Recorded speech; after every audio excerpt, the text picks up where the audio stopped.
பேசிக்கலா ஜாக்லின் முன்னாடி விட்டு கொடுக்க கூடாதுன்றது அன்ஷிதாவுடைய தாட் ப்ராசஸ். அது தீபக்காக எல்லாம் கிடையாது. ஆனா ஆத்திரத்தை அடக்கலாம் அப்படின்றது இருந்த பிரச்சனைக்கு ஆத்திரத்தை நான் அடக்கிக்கிறேன் பெட்ரு அப்படின்ற ஒரு முடிவுக்கு வந்து அவங்க போன மொமெண்ட்டை தான் நம்மளால பார்க்க முடியும். அன்ஷிதா அழுகுற வர்ஜில தான் இருந்தாங்க.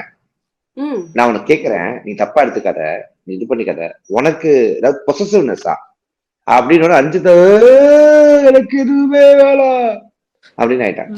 விஜய் டிவிக்காக பிக் பாஸ்ல போய் அனுதினமும் கஷ்டப்பட்டு அணுவா கண்டென்ட் கொடுக்கிற ஒரு ஜீவனை போய் நீங்க எப்படி பழி சுமத்தலாமா? யாரு பழி சுமத்தணும்? அவங்க கியூட்னு சொல்லும் போது இல்லன்றீங்க.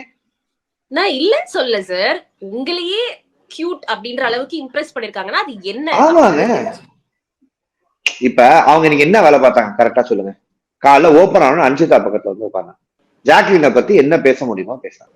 அப்புறம் ஜாக்லின் அன்ஷிதா கிட்ட வரும்போது அன்ஷிதா ரியாக்ட் பண்ணதை பார்த்து ஏதாவது பேசினாங்களா? அப்ப எதுவுமே பேசிருக்க மாட்டாங்க. ஓகேவா? அதுக்கப்புறம் ஜாக்லின் வந்து பேசலாம் நார்மலா. அவங்களை பொறுத்த வரைக்கும் ஏன் பிரச்சனை இல்லைங்க, இது உங்க 2 பேருக்குள்ள தனிப்பட்ட பிரச்சனை. அதுல நான் யாருங்க கருத்து சொல்றதுன்னு சொல்லிட்டு போயிருவாங்க.